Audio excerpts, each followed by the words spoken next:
ኦኬ ሰሞኑን በእኛ ቤተክርስቲያን ውስጥ የወንዶች የሪትሪት ፕሮግራም ስለነበረ እዛ ላይ ያከፈልኩትን አንዳንድ ነገሮችን ባጭሩ ለመናገር ፈልጋለሁ። እሱ ምንድነው በዲያስፖራው የሚኖረው በተለይ በዚህ ሀገር የሚኖሩ ወንድሞች በተለይ ደግሞ አባቶች ከልጆቻቸው ጋራ ያላቸው ግንኙነት እንደሚጠበቀው መሰረት የያዘ ሳይሆን በጣም የላላና ያላቸው ኢንፍሉዌንስም ዝቅተኛ እንደሆነ ጥናቶች ያመለክታሉና በዛ ጉዳይ ላይ ምን ማድረግ አለብን፣ ችግሩ ምንድነው፣ በምንስ መፍትሄ ማድረግ አለብን የሚለውን ከክርስቲያን ፐርስፔክቲቭ አንጻር ዲስከስ አድርገን ነበር። የፓኔል ዲስከሽን ነበር እና ለዛ የተዘጋጀሁበት ነው አንዳንድ ነገሮችን ማካፈላችሁ። በመጀመሪያ ደረጃ ጥናቶች ስለዚህ ጉዳይ በተለይ ደግሞ የኢሚግራንት አባቶች ጉዳይ የተናገሩት አሉና ምንድነው ይህ የስነ ማህበረሰብና የስነ ልቦና ጥናቶች ተካሂደዋል እና በዚህ በዲያስፖራ ቤተሰቦች ውስጥ የአባቶች ሚና በተለያዩ ምክንያቶች የተገደበ እንደሆነ ይናገራሉ። አንደኛ እና ትልቁ ምክንያት የኢኮኖሚ ጫና ከዛም ጋር በተያይዞ የመጣው የጊዜ እጥረት ነው። እንግዲህ አባቶች ቤተሰብን በገንዘብ ለመደገፍ ረጃጅም ሰዓታትን ወይም ደግሞ ከአንድ በላይ የሆነ ስራ ስለሚሰሩ ከዚህ የተነሳ ከልጆቻቸው ጋር የሚያሳልፉት ጊዜ በጣም አነስተኛ መሆኑ። ሁለተኛው ደግሞ የባህል ሽግግር ግጭት አለ። እንግዲህ ልጆች እዚህም ሀገር የተወለዱት ይሁኑ ከኢትዮጵያም ተወልደው የመጡት ልጆቹ በአጭሩ በፍጥነት የዚህን አገር ባህል ሲለምዱ፣ አባቶች ግን የቀደመ ባህላቸውን ይዘው ሊቆዩ ይችላሉ፣ ደግሞ ይቆያሉ። በዚህ መካከል በልጆችና በአባቶች መካከል ክፍተት ይፈጠራል ማለት ነው። ሶስተኛው ደግሞ በስሜት አይሶሌትድ የመሆን የመገለል ሁኔታ በአባቶች ይታያሉ። ምክንያቱም ኢትዮጵያ ለምሳሌ ኢትዮጵያ ያለ የአባት ሚና አለ እና አባቶች ይከበራሉ። አባቶች ስሜታቸውን ለመግለጽ የሚያስቸግራቸው ነገር የለም። ስለዚህ ሙሉ ማንነታቸው ተገልጦ ይኖራል። እዚህ ግን ሲመጡ በጣም ትልቅ ችግር አለ። ምክንያቱም ቢናገሩም ልጆቻቸው አንደርስታንድ ማያረጓቸው። ምክንያቱም እዚህ ሀገር ካልቸር እና አባቶችና ልጆች ያለው የተለመደው ነገርና ኢትዮጵያ ውስጥ የነበረው ነገር አንድ ባለመሆኑ የተነሳ ከልጆቻቸው ጋር ያለው የስሜት ግንኙነት ኢሞሽናል አታችመንት ማለት ነው በጣም ሚኒማል፣ በጣም ትንሽ ነው። የእግዚአብሔር ቃል ኤፌሶን 6:4 ላይ ልጆቻችንን እንዴት ማሳደግ እንዳለብን ያስተምራል። እንግዲህ በቤት ውስጥ አባት መሪ፣ ጠባቂና አሰልጣኝ መሆኑን በዚሁ እንረዳለን። ስለዚህ ጥናቶች የሚያሳዩት ይህንን ስራ እንዳይሰሩ ብዙ አይነት ተግዳሮቶች እንዳሉባቸው ነው። እነዚህ ተግዳሮቶች አንዳንዶቹ ምንድነው እዚህ ሀገር ያለው የአባትነት ሚና የደበዘዘ ነው። እንደ ኢትዮጵያ አይደለም፣ በጣም የደበዘዘ ነው።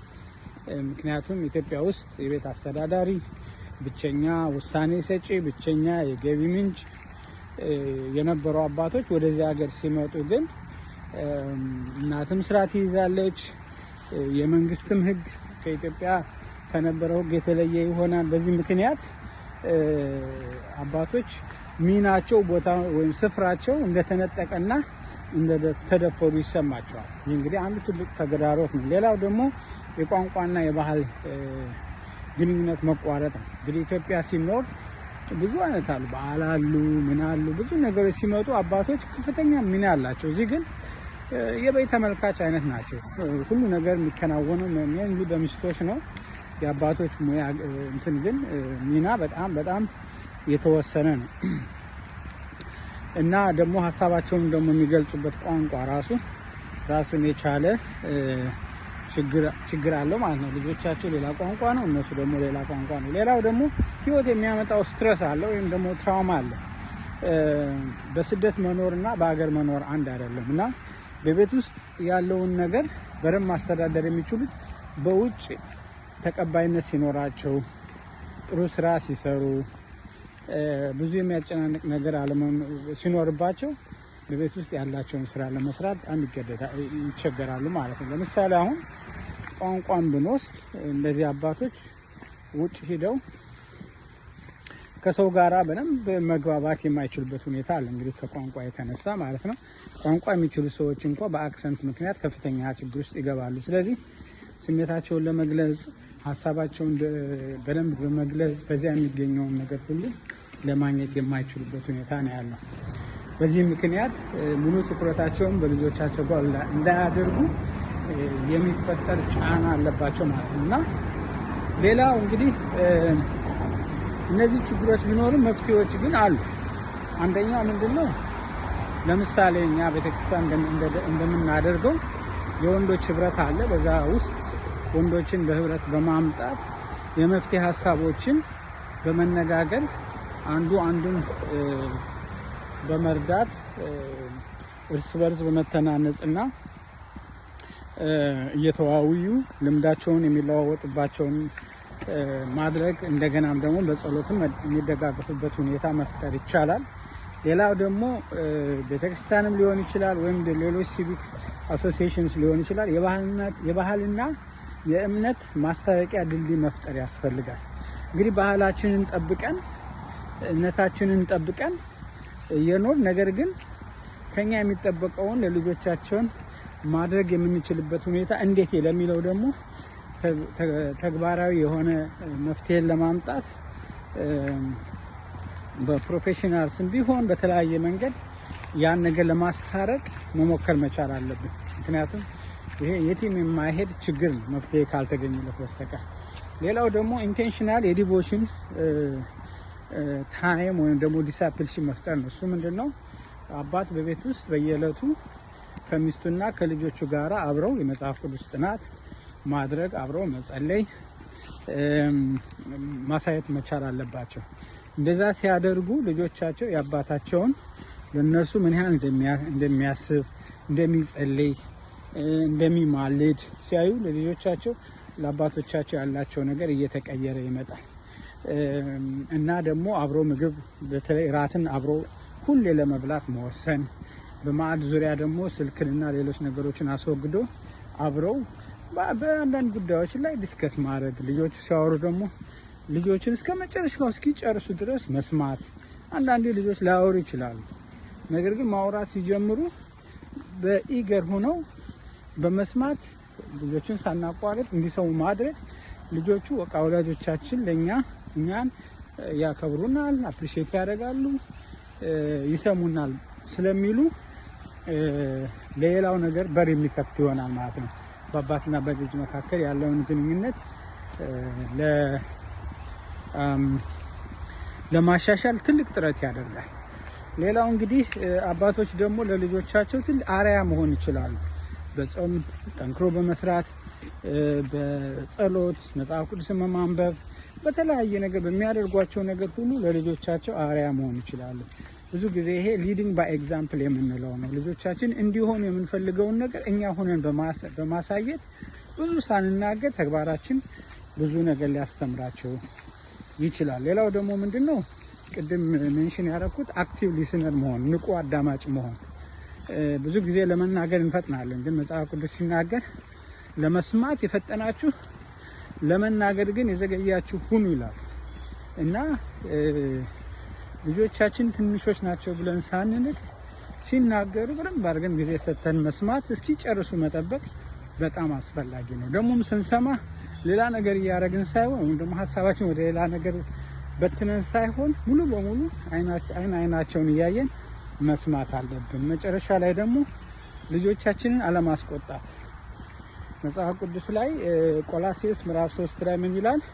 አባቶች ሆይ ልባቸው እንዳይዝል ልጆቻችሁን አታስቆጧቸው ይላልና አለማስቆጣት፣ ነገር ግን ማበረታታት። ሲያጠፉ ከስህተት ነው የምንማረውና ሲያጠፉ ከዛ እንዴት እንደሚማሩ በማሳየት ማበረታታት እንጂ መቆጣት አይገባንም የሚሉ ነው። ከዚህ ላይ ደግሞ እናቶች እንደው ለመጨረሻ ያክል መናገር የምፈልገው ነገር ምንድነው?